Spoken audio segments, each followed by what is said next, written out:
സഹാബാക്കൾ നബിതങ്ങളുടെ പിന്നിൽ അണിനിരന്നുകൊണ്ട് സഹാബാക്കൾ ഏറ്റെടുത്ത അതേ വാക്കുകൾ പ്രാബല്യത്തിൽ കൊണ്ടുവന്നു. നബിതങ്ങൾ എന്തെല്ലാം അവരുടെ ജീവിതത്തിൽ പറഞ്ഞു കൊടുത്തിട്ടുണ്ടോ അത് മുഴുവനും യാഥാർത്ഥ്യമാണെന്ന് സഹാബാക്കൾ നേരിൽ കണ്ടു മനസ്സിലാക്കി. ഇന്ന് നടക്കുന്ന ഈ പശ്ചിമേഷ്യൻ സംഘർഷങ്ങളെല്ലാം ആ കാലഘട്ടത്തിൽ അള്ളാഹുവിന്റെ റസൂല് പറഞ്ഞത് സഹാബാക്കൾ ഓരോന്നുമായി നബിതങ്ങളുടെ കാലശേഷം എടുത്ത് പറയുകയുണ്ടായി. ആദരവായ റസൂലുള്ളാഹി തങ്ങളുടെ സന്തത സഹചാരിയായ അബ്ദുല്ലാഹി ഇബ്നു മസ്ഊദ് റളിയല്ലാഹു തആല അൻഹു ഒരിക്കൽ അദ്ദേഹം പറയുകയാണ്, ഇന്നസ്സാഅത ലാ തഖൂമു ഹത്താ ലാ യുഖ്സമ മീറാത്ത് വലാ യുഫറഹ ബിഗനീമതിഹി. ഒരു കാലം വരും സഹാബത്തെ, അന്ന് സമ്പത്ത് കുന്നുകൂടുന്ന കാലഘട്ടമായിരിക്കും. അന്ന് യുദ്ധമുതലുകളെല്ലാം നമ്മുടെ മുന്നിൽ കൂനമായി കിടക്കുമ്പോൾ, കൂട്ടം കൂടി കിടക്കുമ്പോൾ മല പോലെ കിടന്നാലും അതാർക്കും അന്നത്തെ കാലഘട്ടത്തിൽ വേണ്ടാത്ത ഒരു കാലമുണ്ടാകും. അങ്ങനെ ഒരു കാലം വരാതെ ലോകം അസ്തമിക്കില്ല കേട്ടോ.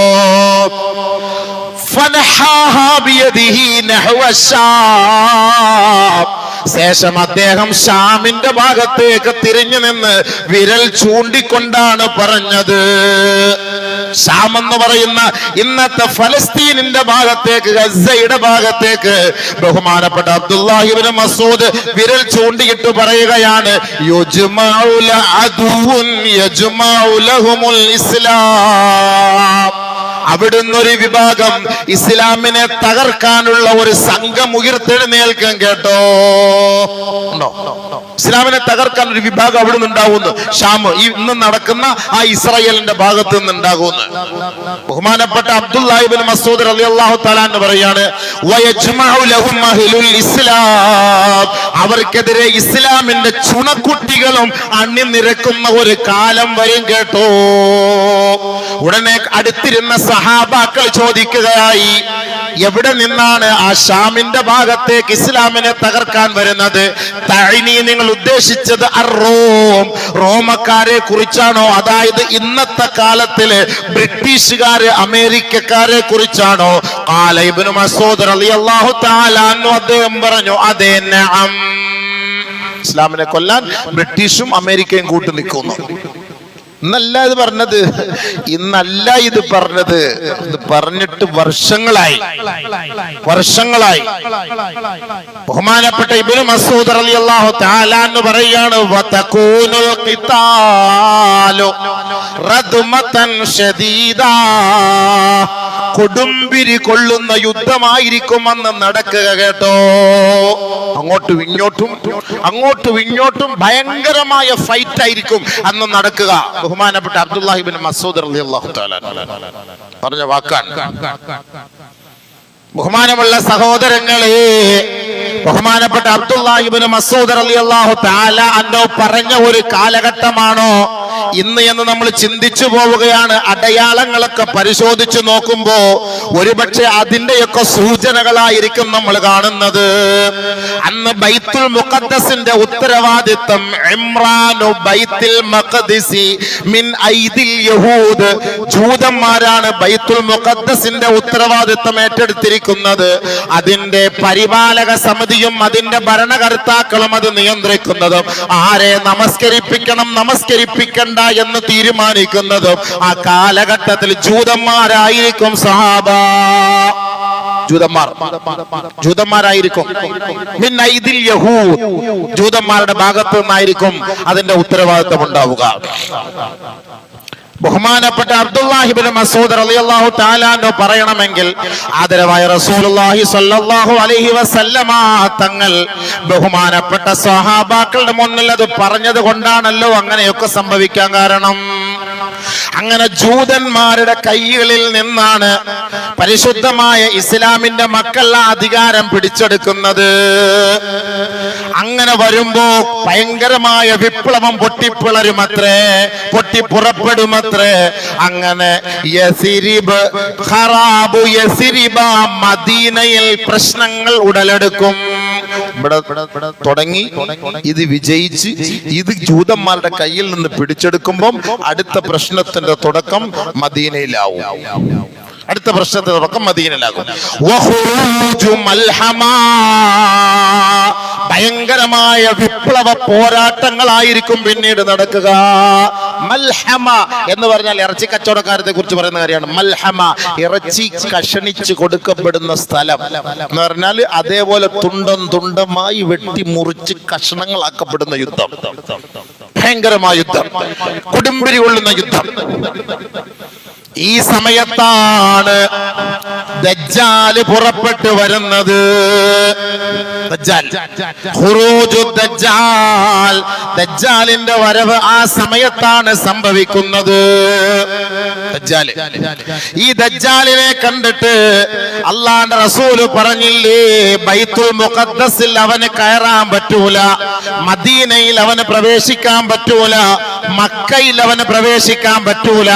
ഇത് മനസ്സിലാക്കിയിട്ട് അന്ന് കാലം വരെ മുസ്ലിമിന്റെ പേരും അണിഞ്ഞുകൊണ്ട് ജീവിച്ചിരുന്ന അഹങ്കാരികളായ ഭരണകർത്താക്കളടക്കമുള്ള മുനാഫിഖീങ്ങള് ഈ ദജ്ജാലിനെ ഭയപ്പെട്ടിട്ട് പരിശുദ്ധമായ മദീനയിലേക്ക് അവർ താവളം മാറ്റി ഒളിച്ചോടി മദീനയുടെ മണ്ണിൽ പോയി അവർ താമസിക്കുമത്രേ. എന്ന് അള്ളാന്റെ ദീനിനെ കളിയാക്കുന്ന മുസ്ലിം നാമധാരികൾ ഇന്ന് പരിശുദ്ധമായ ഇസ്ലാമിനെയും ഇസ്ലാമിക ആശയ ആദർശങ്ങളെയും തകർത്തുകൊണ്ടിരിക്കുമ്പോ, ഈ കുഞ്ഞുമക്കളെ അടക്കം കൊന്നൊടുക്കിക്കൊണ്ടിരിക്കുമ്പോ, കേവലം നോക്കുകുത്തികളായി ആ അൽഫാമോ അടിച്ച് ആടുമന്തിയും തിന്നിട്ട് അവിടെ നൈറ്റ് ക്ലബിലും പങ്കെടുത്ത് വെള്ളം ഓടിച്ച് പെണ്ണുങ്ങളുമായിട്ട് ഡാൻസ് കളിച്ച് അവര് തുള്ളിച്ചാടി സന്തോഷിക്കുന്ന ഈ മുനാഫിഖീങ്ങളായ ആൺ പെണ്ണുങ്ങൾ അടക്കം ദജ്ജാലിന്റെ വരവോടുകൂടി മദീനയിലേക്ക് ഓടി ഒളിക്കുമത്രേ.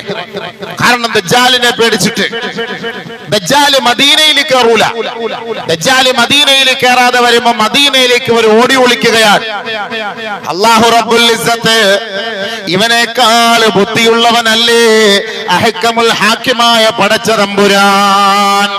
ഫഇന്നഹാ തർജുഫു ബിഅഹ്ലിഹാ സലാസ റജഫാത്ത്.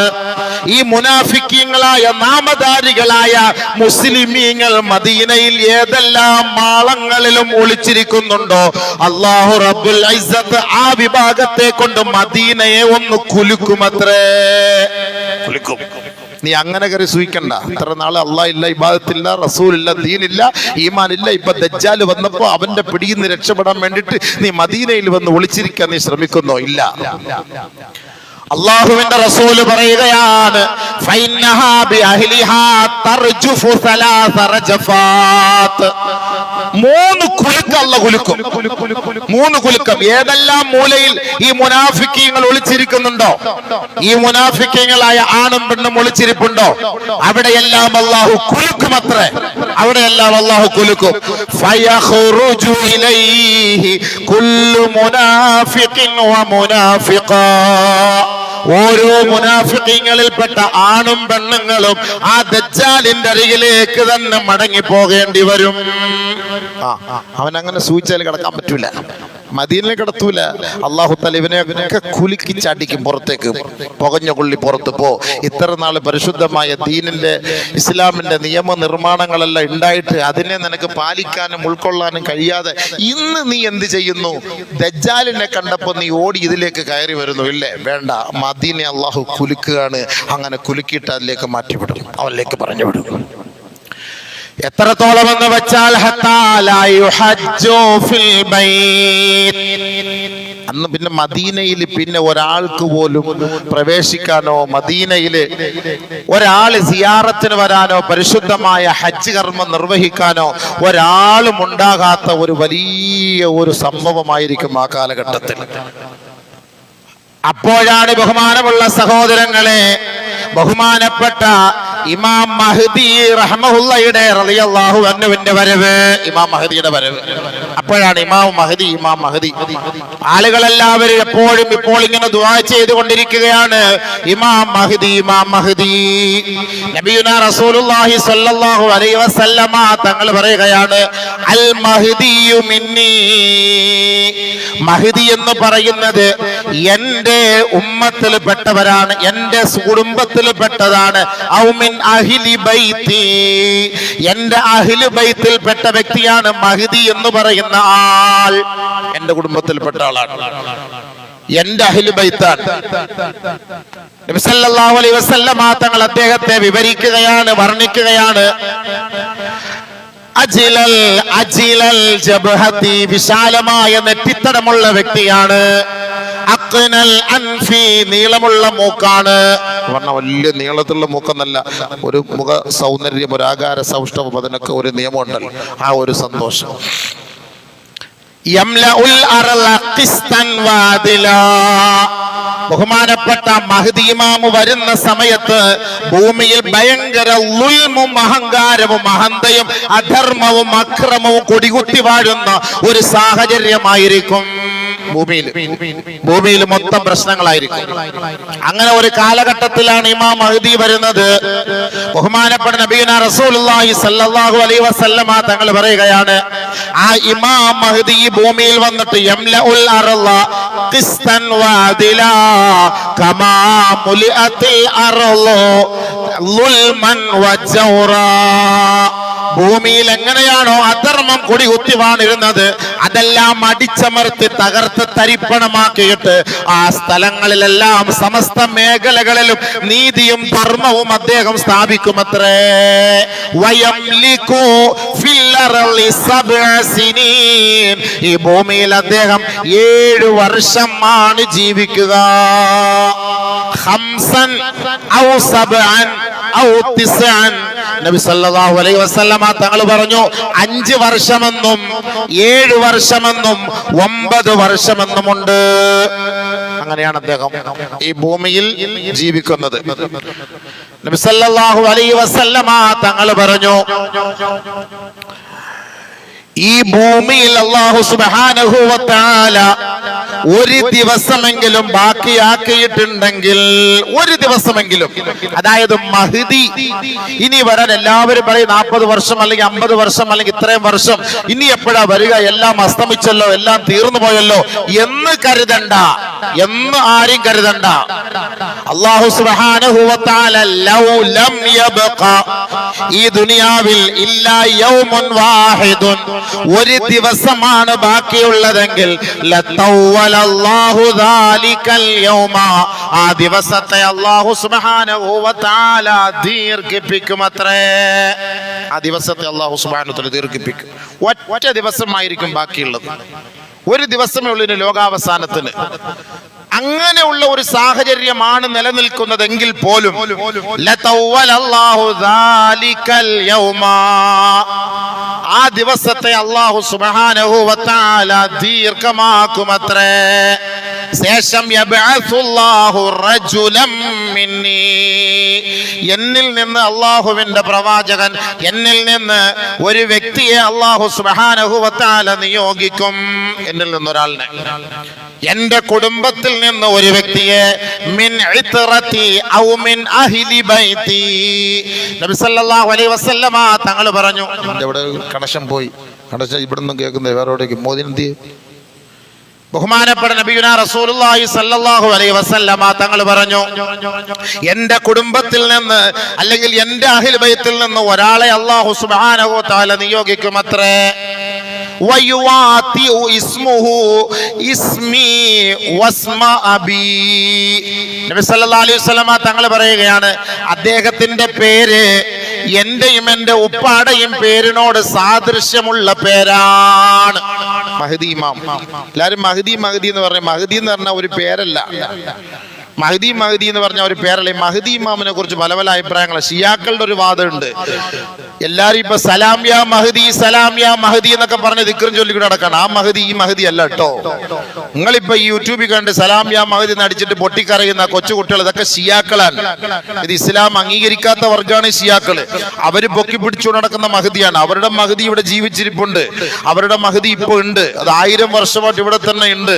ആ മഹ്ദി ഉയർത്ത് എഴുന്നേറ്റ് വന്നിട്ട് ആദ്യമായിട്ട് ആ മഹ്ദി ചെയ്യുന്ന പണി മദീനയിൽ പോയി അബൂബക്കർ സിദ്ദീഖ്, ഉമർ റളിയല്ലാഹുവിന്റെ ഖബർ പൊളിച്ച് പിടിച്ചിട്ട് അവരെ രണ്ടുപേരെയും എടുത്തിട്ട് കുത്തിയിട്ട് കമ്പിൽ കുത്തി കൊണ്ടുപോയി മരത്തിൽ കെട്ടി തൂക്കുമെന്നാണ് അവരുടെ വിശ്വാസം. കാരണം അലി റളിയല്ലാഹു തആല അൻഹുവിന് കിട്ടേണ്ട ഖിലാഫത്ത് അവർ പിടിച്ചു പറിച്ചു വാങ്ങിയവരാണ്. അതുകൊണ്ട് ഈ ഷിയാവർഗം അബൂബക്കർ, ഉമർ, ഉസ്മാൻ ഈ മൂന്ന് പേരെയും അവർ അംഗീകരിക്കുകയില്ല. അവർ മനസ്സിലാക്കിയതും അംഗീകരിക്കുന്നതും അലി റളിയല്ലാഹു തആല അൻഹുവിനാണ്. അലി റളിയല്ലാഹു തആല അൻഹുവിനെയാണ്.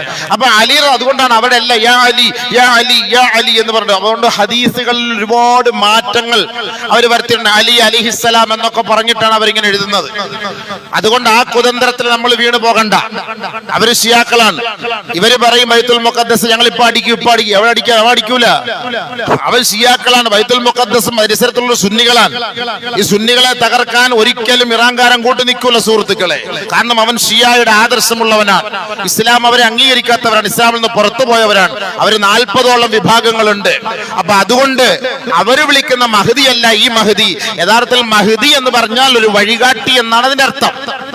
ഫഅലൈക്കും ബിസുന്നതി വസുന്നതി ഖുലഫാഇർ റാഷിദീനൽ മഹ്ദിയീൻ. നബി സല്ലല്ലാഹു അലൈഹി വസല്ലമ തങ്ങൾ പറഞ്ഞതാണ്, അലൈക്കും ബിസുന്നതി, എന്റെ സുന്നത്തിനെ നിങ്ങൾ പിൻപറ്റണം, വസുന്നതി ഖുലഫാഇർ റാഷിദീനൽ മഹ്ദിയീൻ, എനിക്ക് ശേഷമുള്ള ഖുലഫാഉ റാഷിദീങ്ങളായ വഴികാട്ടികളായ എന്റെ ഖലീഫമാരെ നിങ്ങൾ പിൻപറ്റണം കേട്ടോ. ബഹുമാനപ്പെട്ട നബിയുനാ റസൂലുള്ളാഹി സ്വല്ലല്ലാഹു അലൈഹി വസല്ലമ തങ്ങൾ പറഞ്ഞു. അപ്പൊ അങ്ങനെ ഒരു വഴികാട്ടിയായിട്ട് നബി സല്ലല്ലാഹു അലൈഹി വസല്ലമ തങ്ങളുടെ പരമ്പരയിൽ നിന്ന് വരുന്ന ഒരു വ്യക്തിയാണ് ഈ മഹ്ദി. നബിയുനാ റസൂലുള്ളാഹി തങ്ങൾ പറഞ്ഞു, അദ്ദേഹത്തിന്റെ പേര് എന്റെയും എന്റെ ബാപ്പാടെയും പേരിനോട് യോജിച്ചതാണ്. എന്താണ് മഹ്ദി ഇമാമിന്റെ പേരെന്നറിയുമോ? മുഹമ്മദ് ഇബ്നു അബ്ദുല്ലാഹിൽ അലവിയിൽ ഫാത്തിമിയിൽ ഹസനി. ഇതാണ് ഇമാം മഹ്ദി. ചുമ്മാ ഇമാം മഹ്ദി ഇമാം മഹ്ദി എന്ന് വിളിച്ച് പറഞ്ഞു നടന്നിട്ട് കാര്യമില്ല. മഹ്ദി ഇമാമിന്റെ പേരെന്താ? മഹ്ദി ഇമാം. മഹ്ദി ഇമാം. മഹ്ദി ഇമാമിനെ എല്ലാവരും നോക്കിയിരിക്കുക. ഇവിടെ ചീഫ് ഇമാം നിസ്കരിക്കുന്ന ആളിനെ നോക്കിയിരിക്കുക. ഒറ്റൊരു മനുഷ്യൻ വരാനില്ല. എല്ലാവരും മഹ്ദി ഇമാം പോരെന്ന് പറഞ്ഞിരിക്കുക. ഇപ്പോ നമ്മൾ പശ്ചിമേഷ്യയിൽ നമ്മൾ കാണുന്ന സംഭവമാണ്. കൊച്ചു കുഞ്ഞു മക്കൾ പോലും അവർക്കറിയാം, കൊച്ചു കുട്ടികൾക്ക് നാളെ ഞാൻ മരിക്കുമെന്നറിയാം. ആ കുഞ്ഞു മക്കളോട് മറ്റൊരു സ്ഥലത്തേക്ക് പോകാൻ പറഞ്ഞിട്ട് പോലും ഇല്ല, വേണ്ട എന്നാണ് പറയുന്നത്. ഈ യുദ്ധം തുടങ്ങുന്നതിന് മുമ്പ് ഫലസ്തീനിലേക്ക് യാത്ര ചെയ്ത ഒരു സംഘം, അതിൽപ്പെട്ട ഒരു കേരളക്കാരനായ ഒരു സഹോദരൻ ബൈത്തുൽ മുഖദ്ദസിൽ വെച്ച് ഒരു കുട്ടിയെ കാണുകയുണ്ടായി. ഏകദേശം ഒരു 10 വയസ്സ് 11 വയസ്സ് പ്രായമുള്ള ഒരു കുട്ടി. ആ കുട്ടിയെ കണ്ടിട്ട് ചോദിച്ചു, മകന്റെ വാപ്പ എവിടെ, ഉമ്മ എവിടെ? വാപ്പ ഷഹീദ്, ഉമ്മ ഷഹീദ. ആകാശത്തേക്ക് കൈ ഉയർത്തി കാണിച്ചു. വാപ്പായും ഉമ്മായും സ്വർഗത്തിലാണ്, ഷഹീദായി, ഞാൻ മാത്രമാണ്. അപ്പോൾ ആ കേരളക്കാരായ ജമാഅത്തിൽപ്പെട്ട ഒരാൾ പറഞ്ഞു, നമ്മൾ ഞങ്ങളുടെ നാട്ടിൽ കൊണ്ടുപോകാം, നിന്നെ നാട്ടിൽ കൊണ്ടുപോയി ഞങ്ങൾ പഠിപ്പിക്കാം, ഡോക്ടറാക്കാം, ഖുർആൻ ഹാഫിളാക്കാം, ആലിമാക്കാം, എല്ലാ സന്തോഷത്തോടു കൂടി നിനക്ക് അവിടെ ജീവിക്കാം. അപ്പോൾ ആ കുട്ടി എന്താ കേരളമെന്നോ ഇന്ത്യ എന്നോ ഇതൊന്നും അറിയില്ല. ആ 11 വയസ്സായ കുട്ടി അവരോട് പറയാണ്, നിങ്ങളുടെ നാട്ടിൽ വന്നാൽ എനിക്ക് ഷഹീദാവാൻ പറ്റൂല. 10 വയസ്സ് 11 വയസ്സ് കേരളക്കാരെ ഞെട്ടിച്ചു കളഞ്ഞ ഒരു വാക്ക്. ആ 10 വയസ്സായ കുട്ടി പറയാണ്, നിങ്ങളുടെ നാട്ടിൽ വന്ന എനിക്ക് ഷഹീദാവാൻ പറ്റൂല.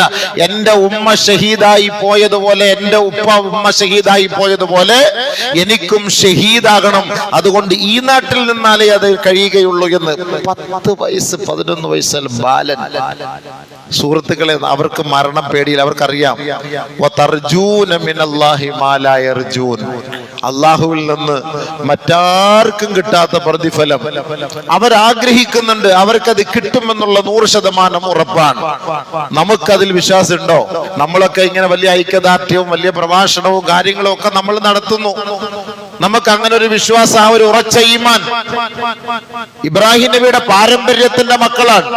ഇബ്രാഹിം നബി അലൈഹി സ്വലാത്തു വസ്സലാമിന്റെ 10 വയസ്സായ കുട്ടി 11 വയസ്സായ കുട്ടി അറുക്കട്ടെ എന്ന് പറഞ്ഞപ്പോ അള്ളാന്റെ തീരുമാനമാണോ ഉപ്പ? ചെയ്തോ. എനിക്കതിൽ നിരാശയില്ല, എനിക്കതിൽ ദുഃഖമില്ല, എനിക്കതിൽ വിഷമമില്ല, പ്രയാസമില്ല. അള്ളാന്റെ തീരുമാനമാണോ? നടക്കട്ടെ. ഈ ഒരു ക്വാളിറ്റി ഉണ്ടാക്കിയെടുക്കണം നമ്മുടെ മക്കൾക്ക്. അല്ല നമ്മൾ കുറച്ച് നിസ്കാരമുള്ളവരാണ് മുസ്ലിം ഉമ്മത്താന്ന് പറഞ്ഞിട്ട് കാര്യമില്ല. മുസ്ലിം ഉമ്മത്തുകൾ എന്ന് പറഞ്ഞിട്ട് കാര്യമുണ്ടോ? എന്താണ് ഇസ്ലാം? എന്താണ് ആ ഉമ്മത്തിന്റെ ലക്ഷ്യം? നമ്മുടെ ലക്ഷ്യം എന്താണ്? അള്ളാഹു ഏറ്റവും കൂടുതൽ ഇഷ്ടപ്പെടുന്ന ഒരു കാര്യമാണ് അള്ളാഹുവിന്റെ മാർഗത്തിൽ ഷഹീദാവുക എന്നുള്ളത്. അള്ളാഹു ഇഷ്ടപ്പെടുന്നതിൽ വെച്ച് ഏറ്റവും വലിയ അമൽ അതാണ്, അള്ളാഹുവിന്റെ മാർഗത്തിൽ നമ്മൾ ഷഹീദാവുക എന്നുള്ളത്. എന്താണ് ആ ഷഹീദ് എന്നും അതിന്റെ മഹത്വം എന്തെന്നും അവർ ആസ്വദിച്ചു രുചിച്ചു കൊണ്ടിരിക്കുന്നവരാണ്. എന്നായാലും ഒരു ദിവസം ഈ ലോകത്ത് നിന്ന് വിട പറയേണ്ടി വരും. ആ ശുഹദാക്കളെല്ലാം സ്വർഗത്തിൽ പച്ചപ്പട്ടുകളിൽ പാറി പറക്കുന്ന പക്ഷികളെ പോലെ ഇഷ്ടാനുസരണം യഥേഷ്ടം ഭക്ഷണം കഴിച്ച് സുഖലോലുപരായി കഴിഞ്ഞുകൂടുകയാണ് അവരുടെ മുൻഗാമികളുമായി സല്ലപിച്ചുകൊണ്ട്. അവർക്കതുകൊണ്ട് എന്താണ് മരണം? അതൊരു വിഷയമേ അല്ല. ആ മരണത്തെ ഭയന്നിട്ട് സ്വന്തം നാട്ടിൽ നിന്ന് അവർ മാറിപ്പോകാൻ പോലും വിസമ്മതം പ്രകടിപ്പിക്കുന്നവരായി മാറി. അത്രത്തോളം ഈമാനിക ചൈതന്യം അവർക്ക് ലഭിക്കുകയുണ്ടായി. അതുകൊണ്ടാണല്ലോ അള്ളാഹുവിന്റെ വലിയ ബർക്കത്തും റഹ്മത്തും ആ നാട്ടിൽ ഇറങ്ങുന്നത്, ഗൈബിയായ സഹായം. ഈ അടുത്ത ദിവസം അവിടെ നിന്ന് ഒരു സഹോദരന്റെ ഒരു അറബിയിൽ ഒരു കുറിപ്പ്. സാധാരണ നമ്മൾ ഇന്നത്തെ ഇവിടുത്തെ ജൂത നസ്രാണികളുടെ പത്രമാണല്ലോ നമ്മൾ ആദ്യമായിട്ട് ഉമ്മ വെക്കുന്നത്. സുബഹി കഴിഞ്ഞ ഉടനെ അങ്ങനെയെങ്കിലും ആ മുസീബത്ത് വലിച്ചു കീറി കളഞ്ഞിട്ടെങ്കിലും ഒരു ഐക്യദാർഢ്യം പ്രഖ്യാപിക്കാൻ നമ്മുടെ കൗമിന് പറ്റൂല. നമ്മളെ രാവിലെ സുബഹി കഴിഞ്ഞ ഉടനെ ആ മുസീബത്ത് പത്രം കണ്ടെങ്കിലേ നമ്മുടെ കണ്ണും വയറും നിറയുകയുള്ളൂ. ഈ ഉമ്മത്ത് മൊത്തം ബഹിഷ്കരിച്ചാൽ അങ്ങനെ ഒരു ഐക്യദാർഢ്യം നടത്തിക്കൂടെ?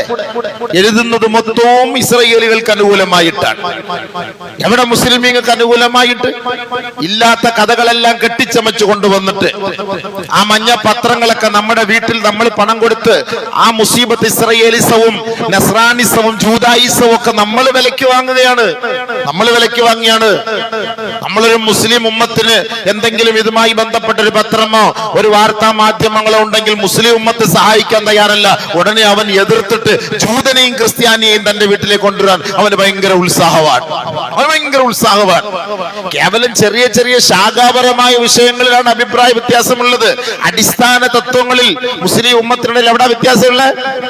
ഒരു വ്യത്യാസമില്ല. അപ്പൊ ഒരു മുസ്ലിം എന്ന ഒരു കാഴ്ചപ്പാടിൽ എന്തെങ്കിലും ഒരു കാര്യം തുടക്കം കുറിച്ചാൽ അതിനെ സപ്പോർട്ട് ചെയ്യണം മുസ്ലിം സമുദായം. അതിന് പകരം ജൂതനെയും ക്രിസ്ത്യാനിയും സപ്പോർട്ട് ചെയ്തിട്ട് അവന്റെ ഉൽപ്പന്നങ്ങൾ വാങ്ങി ഉപയോഗിച്ചിട്ട് അവൻ കൊടുക്കുന്ന പത്രം, അവൻ എഴുതുന്ന പത്രം, അവന്റെ വാർത്താ മാധ്യമങ്ങൾക്ക് കൂടുതൽ പ്രാമുഖ്യമാണ് നമ്മൾ നൽകുന്നത്. അല്ലാതെ പരിശുദ്ധമായ മുസ്ലിം സമുദായത്തിന്റെ പത്രങ്ങളിൽ നിന്ന് സത്യവാർത്തകൾ വരുമ്പോൾ നമുക്ക് ഒപ്പിയെടുക്കാൻ ബുദ്ധിമുട്ടാണ്. വലിച്ചെറിയൻ സുഹൃത്തുക്കളെ, വലിച്ചെറിയൻ. എന്താ ഗുണം ഇതുകൊണ്ട്? മുസ്ലിം ഉമ്മത്തിനെ നാണം കെടുത്താനും നമ്മുടെ പണം കൊണ്ട് നമ്മെ തന്നെ തകർക്കാനാണ് ഇവർ ശ്രമിക്കുന്നത്. അപ്പൊ അദ്ദേഹത്തിന്റെ ഈ അടുത്ത സമയത്ത് കഴിഞ്ഞ ആഴ്ചയിൽ വന്ന ഒരു റിപ്പോർട്ടാണ്. ഒരു സാലിഹായ മനുഷ്യൻ, ആ സാലിഹായ മനുഷ്യൻ അദ്ദേഹം വീട്ടിലേക്ക് കയറി ചെല്ലുകയാണ്. എല്ലാവരുടെയും കയ്യിൽ ഇപ്പോ ഈ പറയുന്ന പോലെ ആയുധങ്ങളുണ്ടല്ലോ. അപ്പൊ ആ വീട്ടിലേക്ക് കയറി ചെല്ലുമ്പോൾ ഇദ്ദേഹത്തെ കൊല്ലുന്നതിന് വേണ്ടി ഒരു ജൂതൻ അതിന്റെ ഉള്ളിൽ ഒളിച്ചിരിപ്പുണ്ട്. ആരുമില്ല. ഇദ്ദേഹം ഒറ്റയ്ക്ക് കയറി പോകുന്നു. ആരോ ഒരാൾ വിളിച്ചു പറയുന്നു, ഖൽഫക യഹൂദിയുൻ, ഖൽഫക യഹൂദിയുൻ. ആരോ ഒരാൾ വിളിച്ചു പറയുന്നു. ഒരു അശരീരിയാണ് ആ ശബ്ദം കേട്ടത്. ആരോ ഒരാൾ വിളിച്ചു പറയുന്നു, ഇന്ന വാതിലിന്റെ പിന്നാലെ ഒരാൾ ഒളിച്ചിരിപ്പുണ്ട്, ഒരു ജൂതൻ ഒളിച്ചിരിപ്പുണ്ട് എന്ന് വിളിച്ചു പറയുകയും ഇദ്ദേഹം ആ തോക്കെടുത്ത് വെടിവെക്കുകയും അവനെ കൊല്ലുകയും ചെയ്തു. അതിനുശേഷം ഇദ്ദേഹം ഇറങ്ങി ആ പരിസരം മുഴുവൻ നോക്കി. ആരാ വിളിച്ചു പറഞ്ഞത്? ആരെയും കാണാൻ കഴിഞ്ഞില്ല. ജൂതന്മാര് തന്നെ സമ്മതിച്ച സത്യമാണ്. ജൂതന്മാരുടെ നേതാക്കന്മാര് സമ്മതിച്ച സത്യമാണ്. ഇത് ഹമാസ് പോരാളികളല്ല അവിടെ നമ്മളോട് യുദ്ധം ചെയ്യുന്നത്. വേറെ ഏതോ ഒരു അദൃശ്യ ലോകത്തുള്ളവരാണ് നമ്മളോട് യുദ്ധം ചെയ്യുന്നത് എന്ന് അവര് പോലും സമ്മതിച്ചിരിക്കുന്നു. ശുഹദാക്കളുടെ ബർക്കത്ത് കൊണ്ട് അള്ളാഹുവിന്റെ റഹ്മത്ത് അവിടെ ഇറങ്ങും, സഹായം അവിടെ ഇറങ്ങും. ബദറിൽ ഇറങ്ങിയതുപോലെ അള്ളാഹ് ഇറക്കും. അതുകൊണ്ട് നമ്മുടെ ദുആ ഒന്നും നിരാശരാവണ്ട, നമ്മുടെ ദുആ ഒന്നും സ്വീകരിക്കില്ല എന്ന് കരുതരുത്. ഇതൊക്കെ അല്ലാഹു സുബ്ഹാനഹു വ തആല പരിശുദ്ധമായ നമ്മുടെ ഓരോ വ്യക്തികളുടെയും ഓരോ നാട്ടിൽ നിന്നുമുള്ള ദുആയ്ക്ക് വലിയ വലിയ വിലയാണ് അല്ലാഹു തആല അവിടെ നൽകുന്നത്. കോടാനകോടി ബില്യൺ ട്രില്യൺ ആയിരക്കണക്കിന് ഡോളറിന്റെ നഷ്ടം കൊണ്ട് ഇസ്രായേൽ കൂപ്പുകുത്തുകയാണ് ഗതിയില്ലാതെ. അത് തന്നെ ഏറ്റവും വലിയ കാര്യമല്ലേ? നമുക്ക് പട്ടിണി കിടന്ന പാരമ്പര്യമുണ്ട്, വെള്ളമില്ല എങ്കിലും ഭക്ഷണമില്ല എങ്കിലും നോമ്പ് പിടിച്ച പാരമ്പര്യമുണ്ട്, പരിശുദ്ധ പ്രവാചകന്മാർ പട്ടിണി കിടന്ന പാരമ്പര്യമുണ്ട്. അതൊക്കെ മനസ്സിലാക്കി ജീവിക്കുന്നവരാണ് സത്യവിശ്വാസികളായ മുസ്ലിമീങ്ങൾ. അതുകൊണ്ട് അവർക്കൊന്നും നഷ്ടപ്പെടാനില്ല. എന്നാൽ ജൂതന്മാർക്ക് അങ്ങനെയല്ല. അവർക്കൊരു ടാങ്ക് പോയാൽ, അവരുടെ ഒരു മിസൈൽ നഷ്ടപ്പെട്ടു പോയാൽ, അവരിൽ ഒരു പൗരൻ നശിച്ചു പോയാൽ, അവരിൽ ഒരു പട്ടാളം മേധാവി നഷ്ടപ്പെട്ടു പോയാൽ കോടാനക്കോടി ഡോളറിന്റെ നഷ്ടമാണ് അവർക്കുള്ളത്. കോടാനക്കോടി ഡോളറിന്റെ നഷ്ടമാണ്. അത് തന്നെ ഏറ്റവും വലിയൊരു നാശത്തിന്റെ അടയാളമല്ലേ? ഏറ്റവും വലിയൊരു നാശത്തിന്റെ അടയാളമല്ലേ? അപ്പൊ നമ്മുടെ ദുആയ്ക്ക് ഇജാബത്തുണ്ട് എന്നല്ലേ? എല്ലാവരും ഇപ്പൊ 30-35 ദിവസമായി 40 ദിവസമായി യുദ്ധം കൊടുമ്പിരി കൊണ്ടു നമ്മളെല്ലാവരും പെട്ടെന്ന് മറന്ന് മാറിക്കൊണ്ടിരിക്കുകയാണ്. അങ്ങനെ മറന്ന് നമ്മൾ ആ ഒരു ഭാഗത്തെ നിന്ന് വിട്ടുപോയി. അറേബ്യൻ നാടുകളിൽ മ്യൂസിക്കിന്റെയും കലാവിരുന്നുകളുടെയും അരങ്ങേറുമ്പോ ഇന്ത്യ രാജ്യത്തിലെ മഹാപണ്ഡിത മഹത്തുക്കൾ കത്തെഴുതി അറബ് ലോകത്തിന്, നമ്മുടെ സാധുക്കളായ മുസ്ലിം സഹോദരങ്ങളും കുഞ്ഞുമക്കളും പിടഞ്ഞ് മരിക്കുമ്പോ അതേ ജസീറത്തുൽ അറബിന്റെ മണ്ണില് നിങ്ങൾ നൃത്തം ചവിട്ടി അട്ടഹസിച്ച് പാട്ടുപാടി സന്തോഷിക്കുകയാണ് അല്ലേ? ആ ഒരു ഈമാനിക വാക്കെങ്കിലും ഇന്ത്യൻ ഉലമാക്കളെ കൊണ്ട് സാധിച്ചു. അത് ഏറ്റവും വലിയ കാര്യമാണ്. അത് അവരുടെ പത്രമാധ്യമങ്ങളെല്ലാം വ്യാപിച്ചു. അവിടുത്തെ എംബസിക്ക് അയച്ചു കൊടുത്തു. ബഹുമാനമുള്ള സഹോദരങ്ങളെ, ഇതൊക്കെയല്ലേ നമുക്ക് ചെയ്യാൻ പറ്റുകയുള്ളൂ. നമ്മൾ ഇത് കണ്ടിട്ട് നോക്കുകുത്തികളായിരിക്കാൻ നമ്മളെ കൊണ്ട് കഴിയുകയില്ല. പരിശുദ്ധമായ ദീൻ ലോകത്തോട് പഠിപ്പിക്കുന്നത് 2 വിഭാഗമാണ് ലോകത്തെ നയിക്കേണ്ടത്. ഒന്ന് ഉലമാക്കളും 2 മുലൂക്കുകളുമാണ്. ആ മുലൂക്കുകളാണ് തീരുമാനിക്കേണ്ടത്. ഇന്ന് ഉലമാക്കൾ സത്യം തുറന്നു പറയാനോ അശരണർക്കും ആലംബഹീനർക്കും വേണ്ടി ശബ്ദിക്കുമ്പോ ഒരുപക്ഷെ ആ അധികാരി വർഗം അവരെ കാരിരും വഴികൾക്കുള്ളിൽ തളച്ചിടുന്ന ഒരു സാഹചര്യമാണ്. അങ്ങനെ തളച്ചിടപ്പെട്ട മഹാന്മാരായ മുൻഗാമികളുടെ ചരിത്രങ്ങൾ ഇസ്ലാമിന് ധാരാളം പറയാനുണ്ട്. സത്യത്തിന് വേണ്ടി നിലകൊള്ളുന്ന പണ്ഡിതന്മാരെ തകർക്കുക എന്ന ലക്ഷ്യം രംഗത്തേക്ക് വരുന്നത് മുസ്ലിം ഭരണകൂടത്തിന്റെ ഭാഗത്ത് നിന്നാണ്. അതുകൊണ്ടല്ലേ ഈ മുസ്ലിം കൺട്രികളിൽ ഒരാൾ പോലും നോക്കുകുത്തിയായി നിൽക്കുക അല്ലാതെ ഒരാൾ പോലും ഈ ഒരു യുദ്ധം നിർത്ത് അതിനുവേണ്ടി പാടുപെടാനോ പരിശ്രമിക്കാനോ അതിനുവേണ്ടി എന്തെങ്കിലും ഒരു തീരുമാനത്തിലെത്താനോ തയ്യാറാകാത്തതിന്റെ കാരണം എന്താ? അവര് രഹസ്യമായി ഐക്യത്തിന്റെ അജണ്ടയും പരസ്യമായി വെറുതെ ഒരു വാക്ക് പറയുകയുമാണ്, നമ്മളെ പരിഹസിക്കുകയാണ് ചെയ്യുന്നത്. അതുകൊണ്ട് സുഹൃത്തുക്കളെ, സഹോദരങ്ങളെ, നമ്മൾ ഈ അധികാരികളുടെ വാക്കുകളൊന്നും നമ്മൾ കേൾക്കണ്ട. നമ്മൾ നേരെ നബിതങ്ങളിലേക്ക് വാ. എന്താണ് ഇസ്ലാം പഠിപ്പിച്ചത്? ഹബീബായ തങ്ങൾ പറഞ്ഞത് എന്താണ്? നമുക്കതേ ഉള്ളൂ നമുക്ക് വിശ്വാസം. അതല്ലാത്ത നിങ്ങൾ ആരെയും ഡിപ്പെൻഡ് ചെയ്തിട്ട് കാര്യമൊന്നുമില്ല. നിങ്ങൾ കുവൈത്തിനെയോ സൗദി അറേബ്യയോ ബഹ്റൈനെയോ ഖത്തറിനെയോ നിങ്ങളൊക്കെ ഡിപ്പെൻഡ് ചെയ്തതുകൊണ്ട് യാതൊരു ഗുണവും ഉണ്ടാകാൻ പോകുന്നില്ല. അവര് കുലുങ്ങുക പോലുമില്ല. ഇനി ഭസ്മമായി ബൈത്തുൽ മുഖദ്ദസ് തുടച്ച് നീക്കപ്പെട്ടാൽ പോലും ആരും മിണ്ടുകയില്ല. അവരുടെ സ്വന്തം രക്ഷയും അവരുടെ അലമാരകളും അവരുടെ ഖജനാവുകളും അവരുടെ കൊട്ടാരങ്ങളും അവരുടെ നാരിമാരും അവർക്കൊരു പൊള്ളലേക്കാതെ സംരക്ഷിക്കലാണ് അവരുടെ ഏറ്റവും വലിയ ഉത്തരവാദിത്തം. അതങ്ങനെയാണ് പാരമ്പര്യം, ചരിത്ര പാരമ്പര്യം അങ്ങനെയാണ്. അതുകൊണ്ട് ഈമാനുള്ളവർക്ക്, ഈമാനിക ബോധമുള്ളവർക്ക്, ഇസ്ലാമുമായി ബന്ധമുള്ളവർക്ക്, ശരീഅത്തുമായി ബന്ധമുള്ളവർക്ക് അള്ളാഹുവും അവന്റെ റസൂലും പഠിപ്പിച്ചത് എന്താണോ ആ ഒരു വഴിയിലേക്ക് നമ്മൾ നീങ്ങുക. അതാണ് അല്ലാഹു സുബ്ഹാനഹു വ തആല പറഞ്ഞത്. അല്ലാഹു നിങ്ങൾക്ക് വഅദ ചെയ്യുന്നു, അല്ലാഹു നിങ്ങൾക്ക് വാഗ്ദാനം നൽകുന്നു. വഅദല്ലാഹുല്ലദീന ആമനൂ മിൻകും വഅമിലുസ് സാലിഹാത്ത്. കേവലം ഒരു വിശ്വാസിയെ മാത്രമല്ല നോക്കിക്കൊണ്ട് പറഞ്ഞത്, വഅമിലുസ് സാലിഹാത്ത്. സ്വാലിഹായ അമലുകൾ ചെയ്യുന്ന, കർമ്മങ്ങൾ ചെയ്യുന്ന സത്യവിശ്വാസികൾ ആരാണോ, ലയസ്തഖ്ലിഫന്നഹും ഫിൽ അർദ്, നിങ്ങൾക്ക് ഭൂമിയുടെ കിരീടവും അധികാരവും ചെങ്കോലും ഞാൻ നിങ്ങൾക്ക് കൈമാറാം. അള്ളാഹു പറയാണ്. അള്ളാഹ് വെച്ച ഡിമാൻഡ് എന്താ? കേവലം ഞാനൊരു മുസ്ലിമാ, ഞാനൊരു സത്യവിശ്വാസിയാ എന്ന് പറഞ്ഞതുകൊണ്ട് കാര്യമില്ല കാക്കാ. എന്നിട്ട് കാര്യമില്ല. എല്ലാരും ഈമാനുള്ളവരാ, എല്ലാരും മുസ്ലിമീങ്ങളാ, എല്ലാരും വിശ്വാസമുള്ളവരാണ്. അള്ളാഹ് പറഞ്ഞ വാക്കെന്താ? വഅദല്ലാഹുല്ലദീന ആമനൂ മിൻകും വഅമിലുസ് സാലിഹാത്ത്.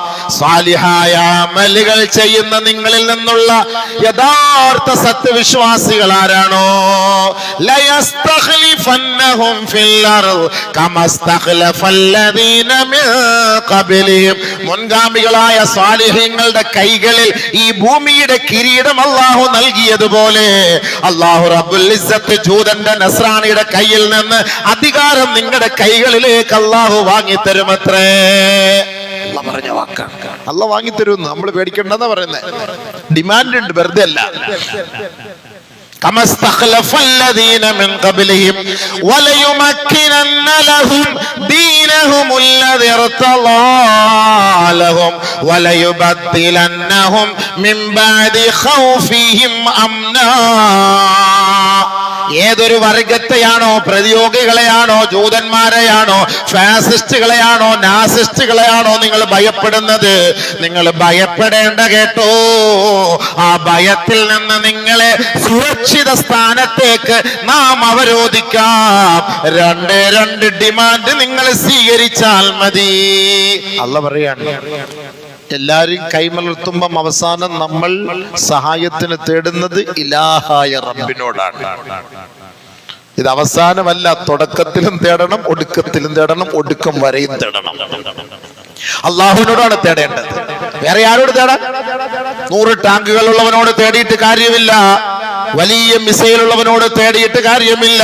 ഇതിന്റെ മുഴുവൻ കാര്യങ്ങളെ ഒപ്പിയെടുക്കുന്ന ലാ തഅഖുദുഹു സിനത്തുൻ വലാ നൗം, ഉറക്കമോ ഒരു കേവലം ഒരു അശ്രദ്ധ പോലും ബാധിക്കാത്ത ജഗത്തിന്റെ ഉടമസ്ഥനായ നാഥൻ, ആ പടച്ച തമ്പുരാനെ സ്വാധീനിക്കാൻ നമ്മൾ തയ്യാറായാൽ അവന്റെ കൈകളിൽ നിന്ന് അധികാരം നമ്മളിലേക്ക് അല്ലാഹു വാങ്ങിത്തരുമത്രേ.